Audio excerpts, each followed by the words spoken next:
Bien le bonjour, ici Hello Biblio. Si vous voyez cette vidéo, vous devez vous en douter, rien qu'avec ce que je porte sur moi, eh bien on va être sur des petits vlogmas. Je vais essayer d'en faire quelques-uns tout au long du mois, mais on va voir selon le planning si c'est possible. Là, au moment où je vous prends, on est déjà le 2 décembre, parce que hier, j'ai peut-être réussi à faire quelques captures pour vous montrer où j'étais. Je suis partie à Aigrefeuille chez une amie, on a fait une réunion avec notre association de lecture de romance. Je vous mettrai toutes les infos en barre d'informations si vous voulez vous renseigner, mais avec Cynthia de City de la Booksfair, on a monté une asso justement pour réunir des lectrices de romance pour faire des événements autour de ça. Et donc là, hier, on s'est fait un Cinta Secret avec toutes les adhérentes et du coup, c'était très chouette. On a fait un goûter, chacune a ramené des petites pâtisseries, des petites milliardises, on a pu discuter, on a échangé des cadeaux, on a parlé évidemment de livres et de romances, donc c'était très chouette. D'ailleurs, je vais vous montrer tout ce que j'ai ramené de là-bas. Je commence par Mathilde, en fait, c'était celle chez qui on était, c'était l'autre, une des adhérentes, et bien elle a décidé de faire un peu du tri dans sa bibliothèque, donc t'as pas mal de choses qu'elle dégageait, et elle a dit, bah écoute, je vais mettre tout ça dans des boîtes à livres, donc s'il y en a qui vous intéressent, servez-vous. Donc j'ai pris Autobiography de Christina Loren. Ça fait un petit moment qu'il me titillait, mais voilà, il commence à dater maintenant, et je me suis dit, oh, peut-être, peut-être pas, je sais pas. Donc là, je l'ai vu, de toute manière, il est gratuit, oublie, comme s'il me plaît pas, il repartira, c'est pas grave. Et So What, que j'avais vu au moment où il était sorti, il y a un petit moment, et je me suis dit, peut-être que pour cet été, sur un malentendu, ça pourra passer. Donc voilà, deux petites romances que elle nous a gentiment données. Il y en avait plein, hein, mais très clairement, il y en a certaines que j'avais lues, d'autres que j'étais pas trop intéressée, et donc du coup, je me suis focus sur ça. Mais vu tout ce que j'avais, je pense qu'on était tranquille.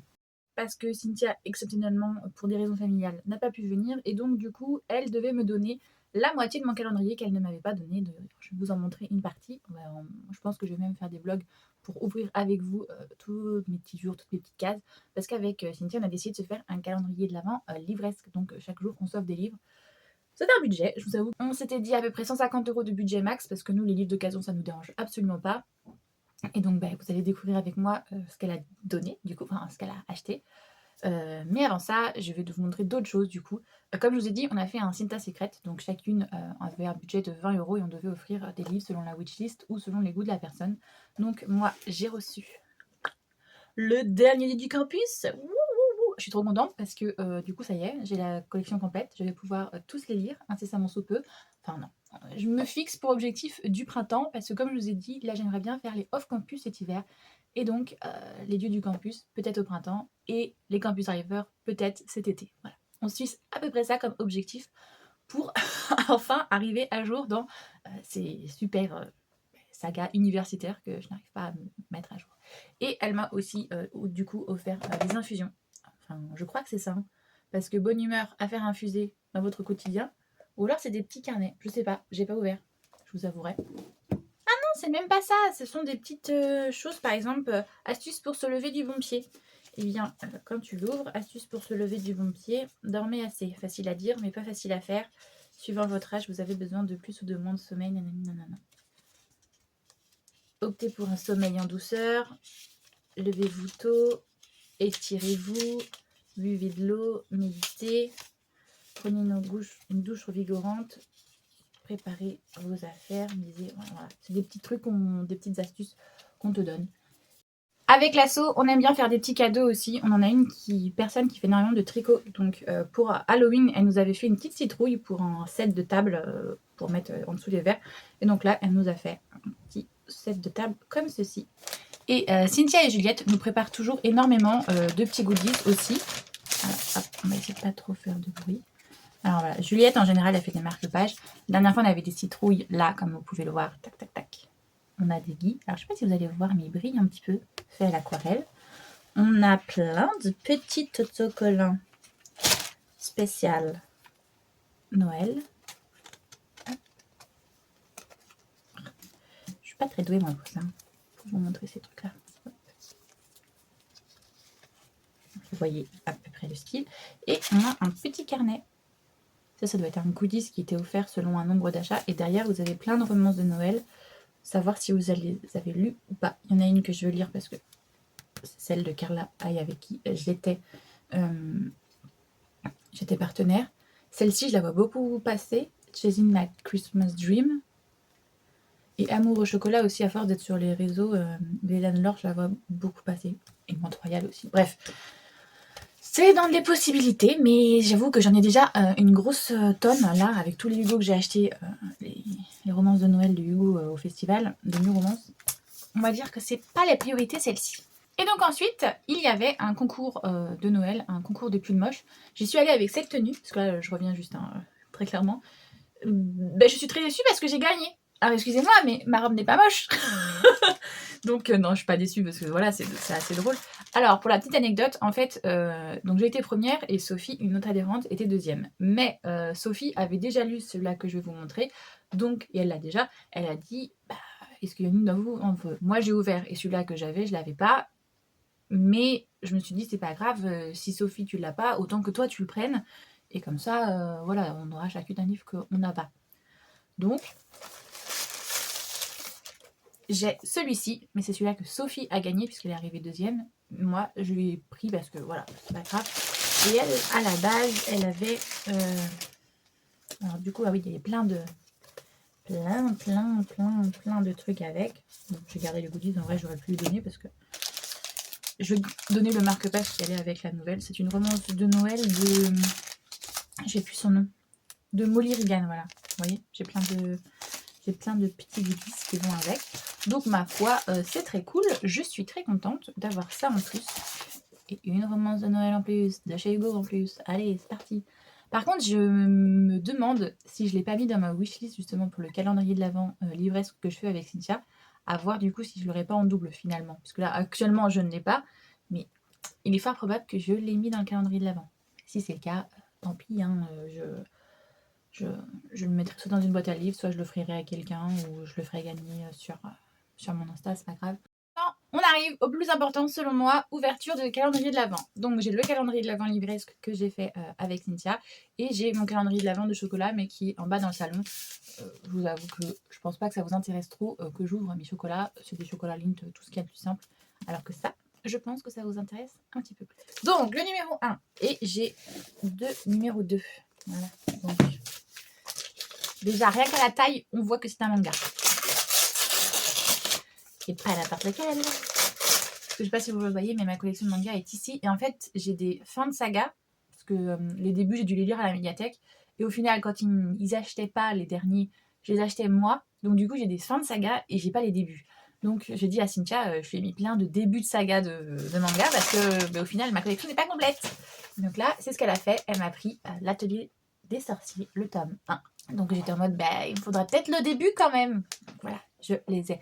Si vous ne connaissez pas l'Atelier des sorciers, on est sur l'histoire de cette jeune fille où on est dans un monde où il existe des sorciers. On ne devient pas magicien, on est magicien parce que il y a un certain secret au niveau de la magie. On ne sait pas trop comment ça se passe, on ne sait pas trop comment c'est fait, jusqu'au jour où Coco va découvrir le secret de comment se passe la magie. Il va découvrir que tout le monde peut faire de la magie. Et donc elle va en faire, mais malheureusement, n'ayant reçu aucun cours, n'a pas eu de mentor, et donc du coup elle va faire une grosse boulette. Elle va transformer sa mère en statue de pierre, et donc un gentil sorcier va passer là, et au lieu de l'envoyer en gros en discipline, en mode elle a fait de la magie alors qu'elle n'a pas le droit, eh bien il va la prendre sous son aile, il va devenir son mentor pour lui apprendre à faire de la sorcellerie. Et du coup on va découvrir petit à petit tout l'univers magique qui est autour, tous les sortilèges et tout. C'est très chouette. On commence dans ce premier tome avec un truc, comme je dis, très kawaii, un peu en mode Harry Potter, vous voyez, c'est très choupi, nanani.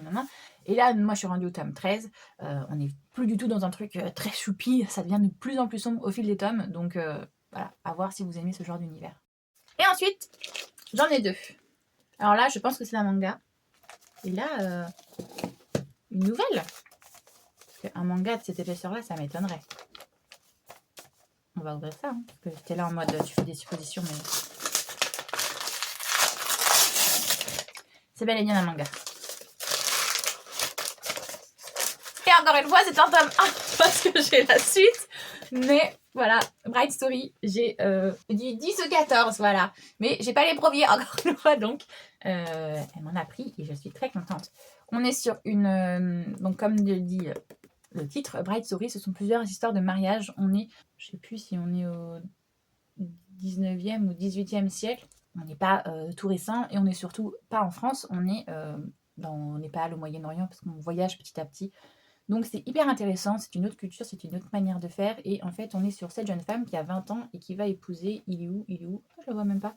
un jeune garçon de cette famille qui en a 12. Et donc le décalage d'âge est assez important et c'est une adulte avec un enfant. Donc c'est pareil, la relation au début, ils sont plus en relation frère-sœur, voire amis, que vraiment amants.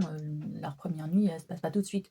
Et donc petit à petit, on la voit se développer et on voit pas mal de gens aussi du village, d'autres histoires d'amour, des filles qui par exemple ont un mauvais caractère et qui du coup ne trouvent pas de mari et qui vont finir par en trouver un et nanani nanana.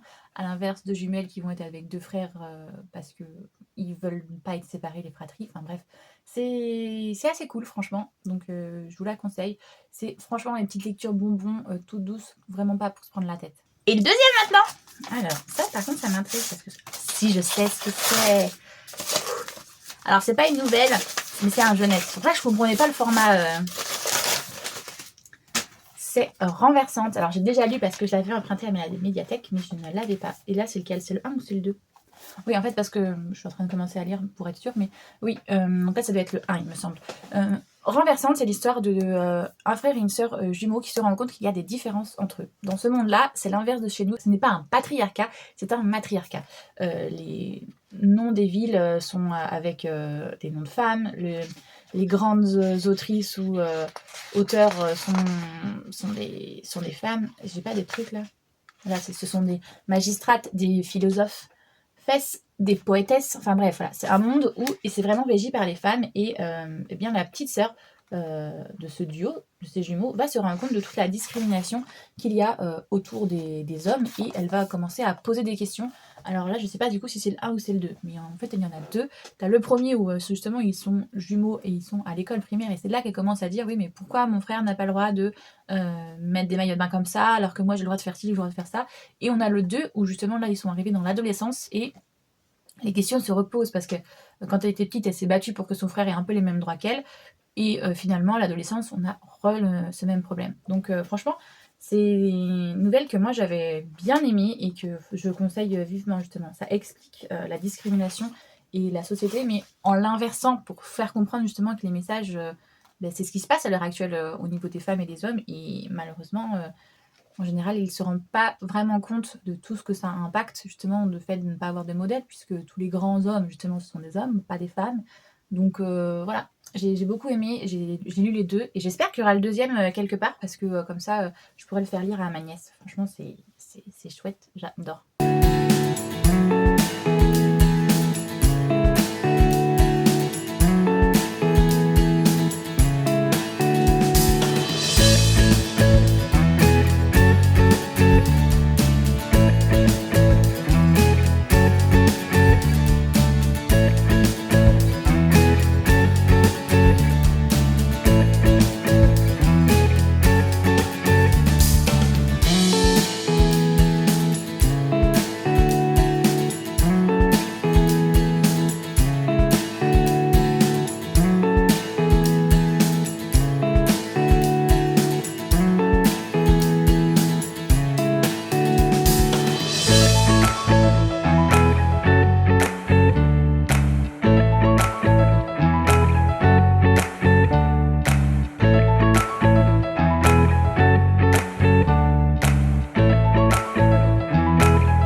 Hey, bien bonjour, et voici le 3e jour. Et oui, je sors de la douche, mais je suis tellement pressée d'ouvrir mon 3e calendrier de l'Avent, enfin ma 3e case du calendrier de l'Avent, en sachant que, vu le format, je suppute que c'est un manga.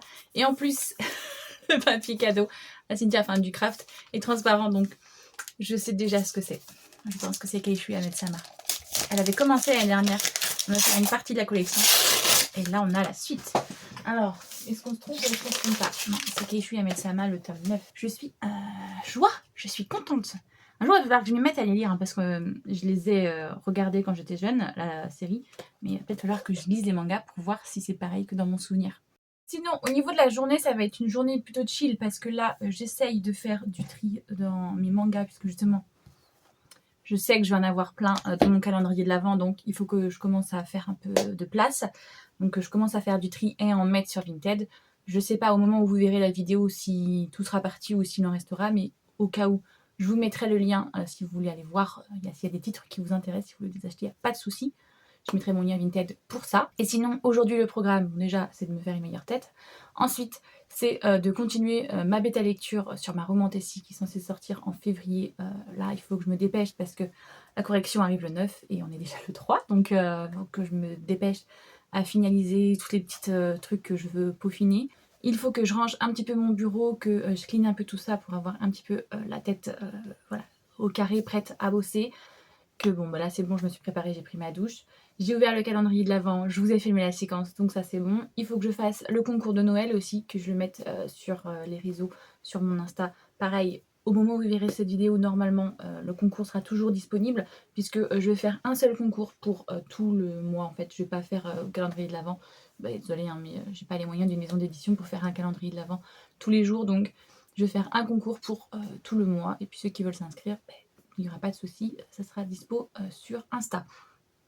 Ensuite donc, quand j'aurai fini ça, cet après-midi, il y a mes nièces qui arrivent, donc là ça va grave me couper dans mon planning, donc je sais pas trop comment on va pouvoir gérer ça. J'aimerais bien réussir à lire une ou deux BD de Mythix, histoire de pouvoir commencer à les rendre aussi à la médiathèque. Donc voilà, petit planning assez chargé. J'ai déjà des ventes Vinted qui sont en train de se faire, je le vois sur le PC, donc il va aussi falloir que je commence à préparer des colis. Et peut-être mettre à jour aussi mon bullet parce que je n'ai pas fini le mois de novembre alors qu'on est déjà en décembre. Et du coup, il faudrait que je mette à jour pour pouvoir commencer le mois de décembre. Peut-être que je fasse ça aussi. Bref, un planning bien chargé comme on les aime. Je vous reprends avec cette luminosité désastreuse, mais pour vous parler du coup des dernières lectures que j'ai fait. Je pense que je vais les inséminer comme ça un petit peu partout dans les futurs vlogmas, comme ça vous fera pas des gros updates lectures que visiblement ne fonctionnent pas très bien, ça n'intéresse pas trop les gens. Donc je vais essayer de vous éparpiller un petit peu mes avis de lecture partout. On commence avec des romans de Noël dans lesquels je me suis attaquée bien sûr, notre fabuleuse désastreuse Christmas Party. Pour la petite histoire, c'est une jeune fille qui a passé un entretien d'embauche pour un poste en intérim alors que finalement le poste qu'elle est en train de postuler, c'est pas du tout celui-là qui était prévu, c'est genre assistante de direction d'un PDG d'une start-up genre là, et elle n'est pas du tout qualifiée pour ça, mais elle va quand même réussir à avoir ce poste et eh bien elle va faire ses preuves. Au bout d'un an, il va y avoir une grosse fête qui va être créée pour justement eh bien fêter la start-up et tout le succès qu'ils ont, parce que c'est franchement le truc ben voilà, successful de ouf. Sauf que son PDG, c'est quelqu'un d'assez excentrique, c'est quelqu'un d'assez foufou et qui fait voilà. Et là, il a décidé de faire justement une Christmas party, mais c'est secret, et donc du coup, il va demander à quelqu'un qui n'a jamais fait de Christmas party, qui a toujours fait que des mariages, d'organiser cet événement. Et donc ce jeune homme pour qui c'est la première fois qu'il organise un si gros événement, et cette jeune femme qui est assistante de direction, mais qui fait ce qu'il peut avec ce qu'elle a, et ben vont devoir tous les deux réaliser tous les souhaits de ce patron qui est, comme je vous l'ai dit, vraiment foufou. Et bah, c'est super intéressant parce que justement on a un petit Grumpy Sunshine, elle est un peu dark dans le style, elle aime, voilà, elle s'habille très rock, elle aime un style de musique justement assez rock, métalleux. Elle est une orpheline, donc elle est assez dure, assez voilà, c'est la fille avec le mauvais caractère. Et lui à l'inverse, qui vient d'une famille très aisée, qui est très solaire, très sociable. Donc on a voilà ces deux petits opposés qui vont devoir faire en sorte que ça matche, parce que il faut qu'ils réussissent tous les deux pour voilà, que ça se passe bien, et en même temps il y a une attirance l'un et l'autre, et peut-être des mensonges. Donc franchement c'est une petite lecture de Noël, de romance qui passe très bien, hein. Elle fait le taf. Les deux protagonistes, je me suis vraiment pas pris la tête sur le développement des personnages, j'ai trouvé ça assez bien fait, parce que comme je vous l'ai dit, c'est une romance de Noël, donc on lui demande pas non plus d'être un truc hyper ouf, mais j'ai bien aimé justement les petits détails qui sont apportés, les sujets de société aussi qui sont traités dedans, que voilà, j'ai fortement apprécié. Et la petite morale de fin que j'ai, voilà, petit goût de Noël, la petite magie de Noël qu'on aime beaucoup. J'ai aussi lu L'amour est dans le thé, le tome 5. Alors là, je vais être un peu plus rapide. On est sur l'histoire de cette jeune fille qui va retourner dans la plantation de thé de sa famille, qui est censée être dirigée par son frère, après des fiançailles assez catastrophiques. Et pour faire fuir son ex-fiancé, justement, elle va faire croire qu'elle s'est mariée, qu'elle s'est fiancée avec celui-là. Cet homme, en gros, c'est le gérant de la plantation de thé, parce que son frère ne s'occupe de rien. Lui, il est enfermé chez lui à écrire son manuscrit, et donc il ne s'occupe ni de sa fille, donc la nièce de cette jeune fille, ni de la plantation de thé. C'est lui qui fait tout, en plus de s'occuper de sa propre plantation. Lui, c'est clairement, on a une différence d'âge et on a un... C'est pas un grumpy parce qu'il est pas désagréable mais il est assez austère, c'est un peu l'homme justement renfermé sur lui qui ne dit pas les choses et elle à l'inverse qui est plutôt solaire. J'aime beaucoup, je vous avoue, bien que dans ce tome là ça commence un peu justement à m'énerver le fait qu'il y ait un manque de communication terrible entre les deux et que j'espère que dans le tome suivant, dans le tome 6, on va résoudre ce problème parce que là pour une raison qui est liée au synopsis, il est justement pendant 1 an dans une autre entreprise parce qu'il y a des dettes et qu'il faut qu'il règle les dettes. Et donc ils sont éloignés géographiquement et au lieu de parler, de dire les choses, eh bien voilà, la communication n'est pas là et du coup ça crée des problèmes qu'il n'y aurait pas à avoir s'ils discutaient simplement. Enfin, c'est pas même à discuter parce qu'ils discutent, mais s'il il était plus expressif sur ses sentiments, voilà. Et voilà, donc j'ai hâte de lire la suite. J'ai lu aussi Comment survivre à Noël avec son ex, qui est une romance de Noël qui est parue l'année dernière et que je voulais absolument lire, mais que j'en ai tellement long à lire que j'ai pas réussi à tout lire. Donc celle-là, quand j'ai acheté le 2 au FNR, je me suis dit, ah peut-être falloir que tu lises le 1. On est sur l'histoire d'une jeune femme, Manon, voilà, je trouvais plus son nom, qui en a marre parce que tous les ans, quand elle va à Noël chez ses parents, on lui fait toujours la même question, c'est quand est-ce que tu nous présentes quelqu'un? Comment ça se fait que tu es toujours célibataire? Tatati tatata. La question qui fait chier les trentenaires quand tu n'es pas en couple. Et bien cette année, elle a décidé que, eh bien, elle allait emmener quelqu'un, elle va acheter, enfin, la compagnie, elle va louer justement un escort girl, ce qu'on appelle, pour que ses parents arrêtent de l'embêter. Sauf que ce type tombe malade, donc il ne pourra pas l'aider. Et forcément, quand elle va dans le train en direction de son village pour retrouver ses parents pour les fêtes de fin d'année, qui c'est qu'elle a? Son ex. Et qui compte bien la reconquérir. Et voilà, on va du coup découvrir leur histoire à eux tous les deux, comment ça se fait. Et moi, je vous avoue que ça me frustre. Que ça me frustrait pendant toute ma lecture parce qu'on voyait que les deux avaient des sentiments pour l'un et l'autre, qu'ils n'étaient pas passés à autre chose, même si ça fait plus d'1 an qu'ils se sont séparés. Et t'étais là en mode, mais pourquoi ils se sont séparés? Et ça arrive vraiment vers, je sais plus, c'est des 120 ou 160 pages, mais presque quasiment un tiers du bouquin où tu comprends en fait pourquoi ils se sont séparés. J'étais là en mode, ah ben enfin on a une explication. Donc voilà. J'ai bien aimé l'histoire, c'est franchement un téléfilm de Noël que, voilà, que vous regardez sur TF1 ou M6 ou peu importe la chaîne d'ailleurs, mais j'ai bien aimé, ça se passe très bien. Et du coup, j'ai hâte de lire le tome 2 qui, du coup, sur une de ses amies à elle, avec sûrement, du coup, le fameux escort. Je crois que c'est sur Gabriel que ça va être. Donc, j'ai bien envie de voir ça. Donc, très bonne lecture pour Noël. Ça se passe facile, tout seul. J'ai aussi lu tout récemment Sorceline. Quand je dis tout récemment, c'est hier. Donc, on est sur le tome 6 parce que je suis à la bourre. Je me suis rendu compte quand j'ai vu le tome 7 sur tous les réseaux sociaux, je me suis dit, il m'en manque 1 an. Donc je suis allée à la médiathèque, j'ai pris le tome 6 et de toute manière ils n'ont pas encore le tome 7. Pour Sorceline, on est une histoire d'une jeune fille qui veut devenir, je sais plus c'est quoi le terme là, mais en gros elle veut être vétérinaire pour les animaux fantastiques. Hein. En gros elle va sur une île spéciale pour apprendre avec ce type de formation là.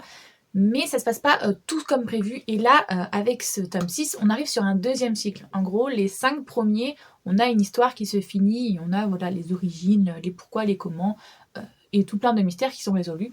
Et là, on arrive avec une autre intrigue. Je vous avoue que j'ai eu du mal à raccrocher les wagons parce que ça faisait longtemps que j'avais lu le 5. Et j'étais un peu en mode, ah oui, c'est qui, c'est quoi, c'est qui, pourquoi et tout. Donc, bon... ça se lit bien, les graphismes sont toujours aussi magnifiques, j'adore ce style-là, mais je vous avoue que ouais, ça a été difficile de raccrocher les wagons et je suis moins enjaillée par ce type de récit que par les précédents. Franchement, les 3 premiers, ça avait été des coups de cœur. Là, je suis un peu plus mitigée, donc je verrai le 7, de quoi ça parle, mais pour le moment, je suis un peu sceptique sur ce 2e cycle.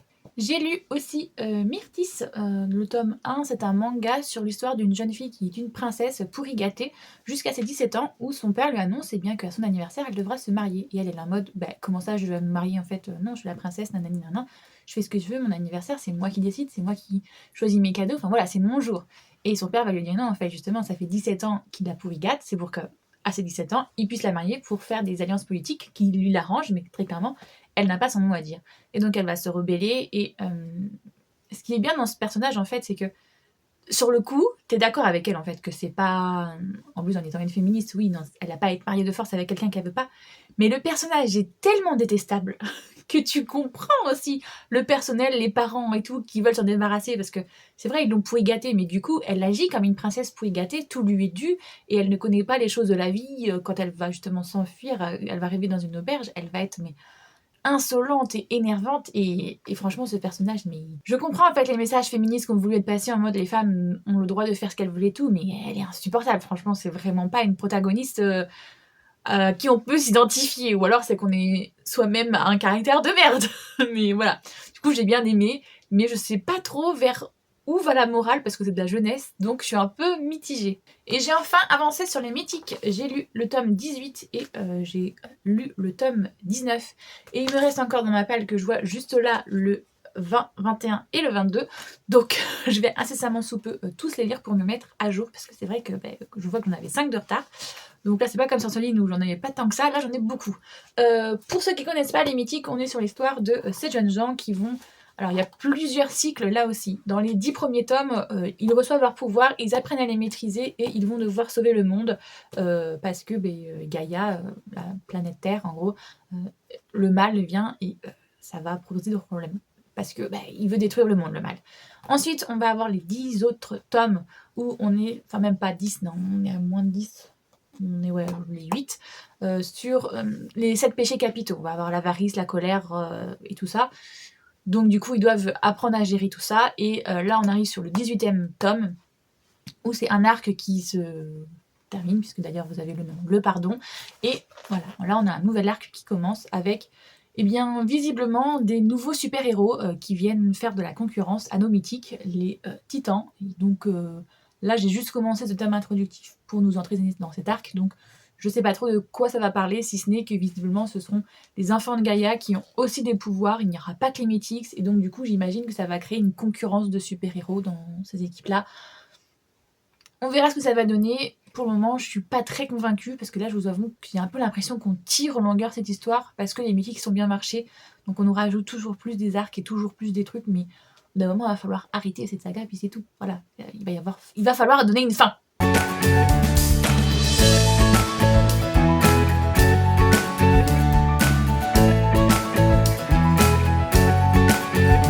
Est-ce que j'ai la tête dans le cul? Totalement.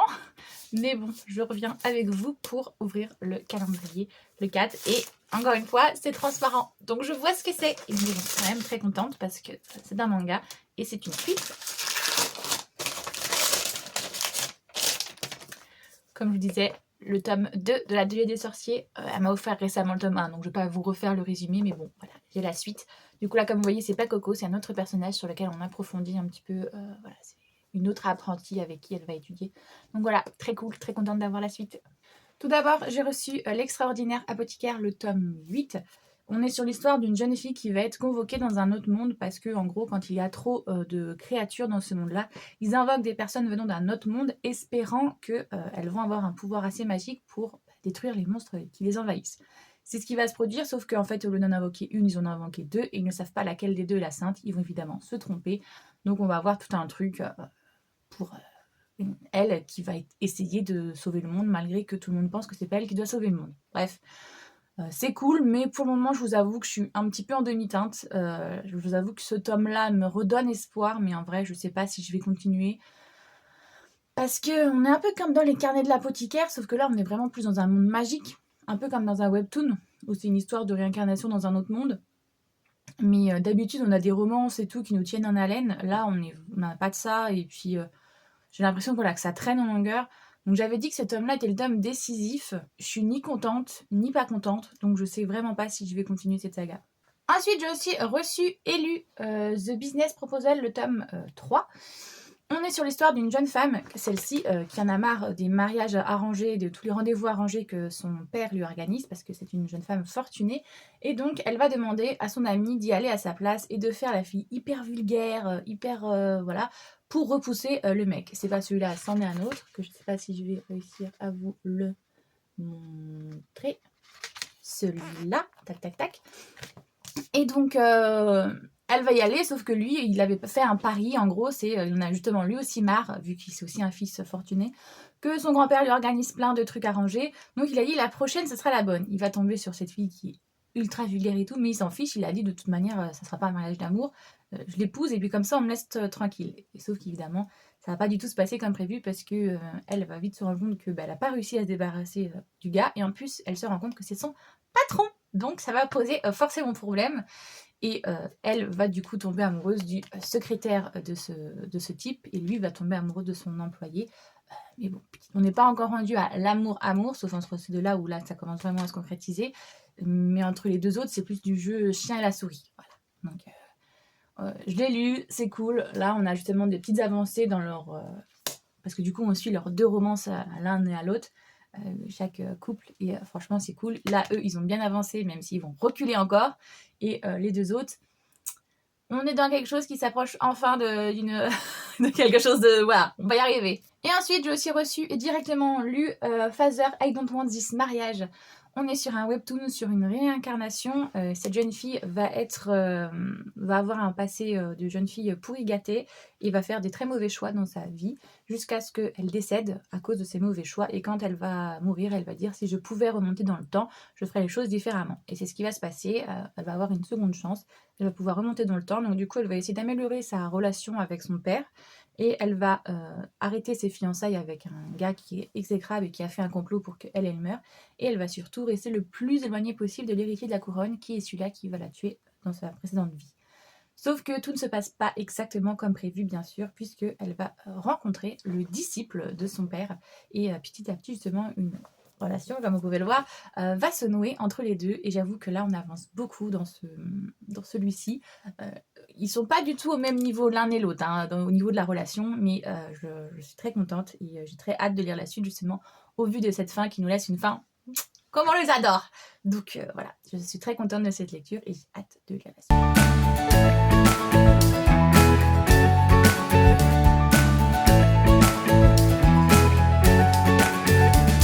Coucou.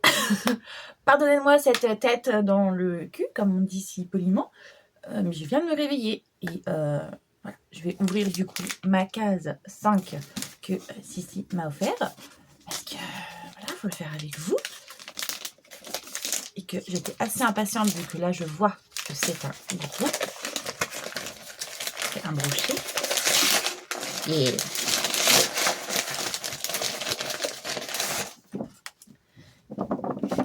thank God. Et en plus je suis trop contente parce que pour le moment ce ne sont que des livres que j'ai déjà lus, donc ils ne vont pas dans ma bibliothèque, ils vont directement dans ma palle. Donc Witch and God, pour ceux qui ne connaissent pas, c'est écrit par Liv Stone. Là, c'est le tome 2 que vous voyez ici. Donc le premier tome, on est sur Ella, une jeune sorcière qui n'a pas de pouvoir. Nous sommes dans un monde où il existe les dieux et les sorcières. Les dieux et les sorcières sont en conflit, en fait, depuis la nuit des temps, puisque Hécate, voilà, la sorcière originelle, aurait été en conflit avec les dieux. Et donc, du coup, voilà, je ne vais pas tout vous expliquer le mythe, mais du coup, pour faire une alliance, justement, pour qu'ils arrêtent de se faire la guerre, les dieux et les sorcières vont décider de faire un mariage entre un dieu et une sorcière. C'est une des sœurs de Ella qui est proposée au mariage, mais Démos, le petit-fils de Zeus, qui va être lui aussi proposé en mariage, va refuser et va justement choisir Ella, la sorcière sans don. On comprend au fil de l'histoire pourquoi, mais voilà, du coup, on va avoir un mariage comme ça arrangé entre ces deux-là, et finalement une relation amoureuse va bel et bien naître, malgré que ce mariage à la base ne commence pas par l'amour et tout ce qui s'ensuit. Là on a le tome 2 justement, là on est avec Circé. Il va lui arriver quelque chose à la fin du 1 si je ne me trompe pas, je ne vais pas vous spoiler qu'est-ce que c'est, mais du coup on va avoir finalement une petite romance entre elle et Hermès. Chaque sœur on va avoir son dieu, et c'est pas toujours les dieux habituels, hein, parce que justement le premier c'est Démos, qu'on ne connaît pas trop, hein, mais c'est le dieu du... pas du chaos, mais le dieu de... je sais plus quoi. Son frère c'est la terreur, mais lui je sais plus ce que c'est. Lui, donc du coup, Hermès, même si on le connaît énormément, il n'est pas souvent représenté. En général, on a plutôt tendance à avoir Zeus, Hadès ou Poséidon. Et le troisième, c'est Héphaïstos. Donc, c'est... voilà, avec la troisième sœur, du coup. Et elle a encore sorti une autre trilogie, enfin même si pour le moment il n'y en a que 2 qui sont sortis, sur les dieux du temps, avec les meilleurs amis du coup. Mais j'adore et je suis trop contente. Parce que lui, il va directement aller là. Vous voyez pas, mais ils sont cachés derrière le seul exemplaire que j'ai, parce que du coup j'ai que le tome 1, les autres je les ai lus sur ma liseuse. Je vous ai pas trop montré, mais j'ai surtout fait de la correction, de la réécriture de mon manuscrit, donc je trouvais ça pas très pertinent. Voilà. J'ai aussi travaillé avec ma correctrice, du coup on a un petit peu parlé par mail. J'ai fait quoi encore? Je suis allée voir mes mails de l'URSSAF. Mais voilà, j'ai pas fait grand chose. Ah si, j'ai un petit peu lu hier soir, mais ça je voulais pas filmer. En termes de lecture, hier soir je me suis mis à celui-là. Pas une romance de Noël du tout, mais j'avais envie de lire quelque chose d'autre. Donc, Hors d'œuvre et préjugés, le tome 1 de Émilie Parizeau chez Hugo. On est sur l'histoire d'un jeune homme, Lazare, qui avec son ami Gennaro vont avoir... ils ont créé un restaurant un peu innovant, et c'est surtout que pour faire leur pub, ils font ce qu'on voit souvent sur les réseaux sociaux, vous savez, les recettes, mais avec des hommes torse nu qui font des trucs hyper salaces et tout, pour voilà, vu qu'ils sont beaux gosses, ils en profitent pour faire de la com autour de ça. Et il va y avoir une critique, une jeune femme qui elle aussi est sur les réseaux sociaux en tant que critique culinaire, qui va y aller parce qu'elle en a entendu parler par sa sœur, et elle va les démonter, et donc du coup ils vont devoir faire, ça va faire le bad buzz sur les réseaux, et ils vont devoir faire une télé-réalité, enfin, une espèce de reportage justement où, un peu comme dans Cauchemar en cuisine, où une critique gastronomique va venir pour aider justement le restaurant en difficulté. Ils sont pas en difficulté en l'occurrence, mais vu que le bad buzz a été créé, voilà, ça va être pour s'assurer que ça ne fasse pas trop de mal justement au restaurant. Et les deux ne peuvent pas se voir, les deux se prennent en grippe tout de suite, là, Lazare et Thelma. Et c'est, voilà, pour le moment, vous voyez, j'en suis à peu près à... je suis à la page 113 sur 400 pages quasiment, donc j'en suis à un quart. Les deux, voilà, ils sont, pour le moment, ils se cherchent un petit peu parce que ils se connaissent pas forcément. Mais voilà, j'ai hâte de voir ça parce que ça a l'air, c'est frais, c'est drôle, ça se prend pas la tête.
Je déballe avec vous, du coup, la case 6 que m'a offert Cynthia.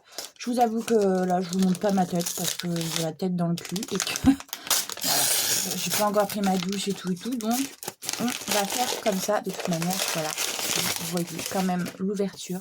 Donc c'est le tome 2 de Bright Story. Je vous ai déjà montré parce que vous avez dû voir dans le vlog le tome 1 qu'elle m'a offert dans je sais plus quelle case. Donc on est toujours sur eh bien, une histoire qui se passe, alors je sais plus c'est à quel siècle.